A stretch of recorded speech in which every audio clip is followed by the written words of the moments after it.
Hi there everyone, Jack back again at the Vinyl Void. So it feels like an absolute eternity since I did my last video. It's actually only been 5 days, but it feels much longer. Addictive stuff this YouTube. 5 days gone and I feel like I'm getting withdrawal symptoms when I don't post a video. Yeah, I've been busy with work, busy with football coaching, and there's not been a lot of time to make videos or listen to music. And I was definitely getting withdrawal symptoms from not being able to just sit down and listen to an album, enjoy an album. So today I had a bit of time to myself and I thought, going to catch up on some record listening. I wasn't sure quite what to listen to, so I thought what I would do is listen to 5 different genres, 5 different albums, and kind of try and listen to things that I've maybe not listened to for a while. So first up then, an album that I picked up in a charity shop. I got this for £1. Very well known classic hard rock album. I wanted something familiar to kick me off. So I got this for £1. Guns N' Roses' Appetite for Destruction from '87 on Geffen Records. And this is a European press, I think. Everybody knows this album. A great album, one that gets the blood pumping. I've listened to this easily over 100 times in my younger days. I don't listen to it overly much now, but you might be asking yourself, what are these white strips all over the album? That probably gives you a clue as to why it was £1. But I was asking myself the same thing when I was in the charity shop. But if you look a little bit closer, some of you might have got it. If you look a little bit closer, you can see that strips are braille. That's something I've never seen in an album before. Yep, there's braille in the front, there's braille in the back, and I assume to tell the name of the band, the title of the album. I'm not sure if it maybe describes the album cover as well. I'd assume that that's the track listing on the back as well. But yeah, just something that I'd never seen before. I probably would have sold this on if it didn't have the braille, because like I said, I've listened to Appetite for Destruction so many times that I don't really need a copy of it. It's kind of like almost burnt into my brain. But I like the braille all over it. It's just kind of something a little bit different. I'm not really going to talk about the album too much. I do really like it. It's a kind of album that just kind of transcends genre. I think it's no longer a hard rock album. It's just like a kind of classic album that everybody knows. If I was to pick a favourite track, oh yeah, Mr. Brownstone, naturally. So if you've watched my channel before, you know that I listen to lots of meat and potatoes, old sad bastard classic rock, and I thought for this next choice, I need to get down with the kids. I need to get in with the hipsters, listen to something cool. So I went for Field Medic's fourth album, Floral Prince from 2020. This is on Run for Cover Records. What gets more hipster than Field Medic? Check him out. Check out that ginger mullet, the ginger moustache. He's covered in tattoos. He wears hipster clothes. You know, it's just him and his acoustic guitar. And if he does need a drum backing track, he just brings on an 80s boombox and just plays some drum backing from that. But really cool. He's a really great songwriter, lovely finger-picked guitar, and he's really into heavy metal as well. And he doesn't really put it into his music, but you can see it in his aesthetic for his album art. He's that kind of typical metal type, and then lots of little bits of design that look kind of metal, lots of pentagrams and stuff. But this is a great album. There's some really great songs on here. Headcase is a fantastic song. It's So Lonely Being Sober is it's a really sad song as well, I think. Anyone who's ever had a problem with a demon drink, I'm sure could relate to it. It's so lonely being sober. But yeah, really good album. We'll just show you the vinyl. But yeah, what could be more hipster than Field Medic? You can see that kind of metal influence again. There, that lovely kind of midnight blue vinyl. But yeah, he's as hip as you get. Literally every time I listen to this album, I actually feel hipper. Check it out for yourself. Yep, getting hipper by the second. All I need now is the mullet. Next, get ready for a bit of the old ultra violence. Come with me and listen to Angel Trumpets and Devil Trombones. You are invited. Clockwork Orange original soundtrack by Walter Carlos, as he was known then, now Wendy Carlos. But yeah, I absolutely love this. Love everything about Clockwork Orange. I love Anthony Burgess' book. I love Stanley Kubrick's movie, and the soundtrack's just absolutely perfect for it.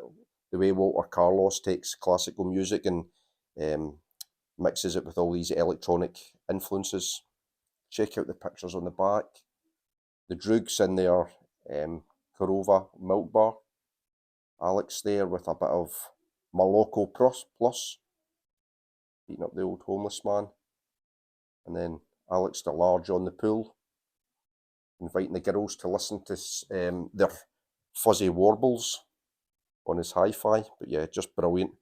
I like as well the kind of contrast between some of the kind of kitschier numbers like Singing in the Rain, Gene Kelly, and obviously, what's the other one? Yeah, I Want to Marry a Lighthouse Keeper. It's really cool as well, and the way they mix that in with the Ninth Symphony. But yeah, obviously, Walter Carlos steals the show with all of his electronic wizardry. And I'm reading in the back here, I didn't realise this before, but he used to teach electronics and physics at Brown University. Collaborated with Robert Moog in '66 as well. Yeah, I believe there's a really good documentary about Walter Carlos that I'd like to watch. Yeah, really cool. Probably my favourite soundtrack, and that's the soundtrack that I've probably listened to more than any other. Yep, there we go.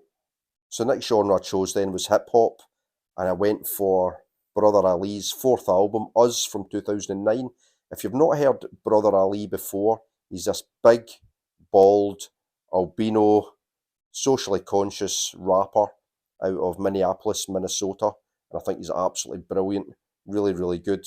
The thing I like about his hip hop is I can't remember the guy's second name, but he works alongside this guy called Anthony, who puts down all the beats and all the music, and he uses a full band for it. So there's lots of guitars in there, like really funky sounding guitars, mega funky drum beats. It's not doesn't sound as overly produced as a lot of other rap. And Brother Ali, his flow is really, really good. The way he raps, he kind of avoids a lot of the kind of gangster tropes and a lot of the kind of stereotypes that go around most hip hop acts. Yeah, he raps about US politics a lot, US history, and kind of social commentary, a kind of running social commentary of the US as a whole. But yeah, he's really good. This is a great album. The first song on here, Brothers and Sisters, Chuck D's on there from Public Enemy. Next song, The Preacher's really, really good as well. But like I said, it's a proper band that he uses. This is really well packaged, this album. Show you the inside of it.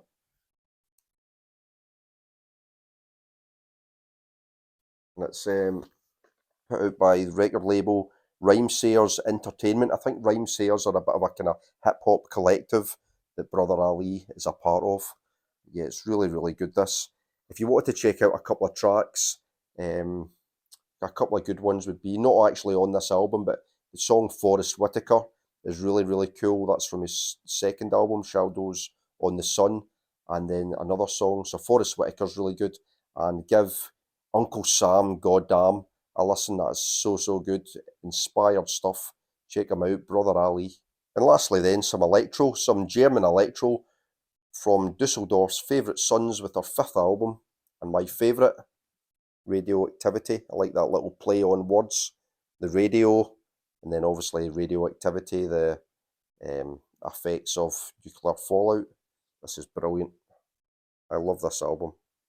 I love that sound of the Geiger counter at the beginning.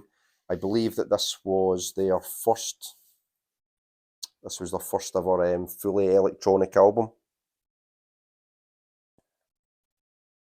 It's like a kind of concept album built around kind of fear of nuclear war, or fear of even just using nuclear power. And I think around about 75, when the album was released, the world was veering more and more towards nuclear power, and it was kind of a cautionary tale as to the effects of being overly reliant on nuclear power. But yeah, it's really, really good. Obviously, all Kraftwerk's albums are great, but I really like this. It's such a great vibe to it. So that was me then. 5 genres, 5 albums. I actually listened to a whole lot more music today. What else did I listen to? I listened to some Green on Red. I listened to some Aphrodite's Child. I really got back in the swing of things. I enjoyed myself. Just had a day just listening to a load of music. And I listened to a great mix when I was out walking the dog as well. So hopefully do another video tomorrow and try and catch up a bit, because 5 days for me feels too long. But I hope you enjoyed the video and a little insight into what I've been listening to. If you've not heard any of them, most of the stuff there was quite well known. But give it a listen, especially the Brother Ali. If you think you don't like rap, give Brother Ali a listen. I think he's absolutely fantastic. Give him a go. Otherwise, until the next time, see you later. Bye for now.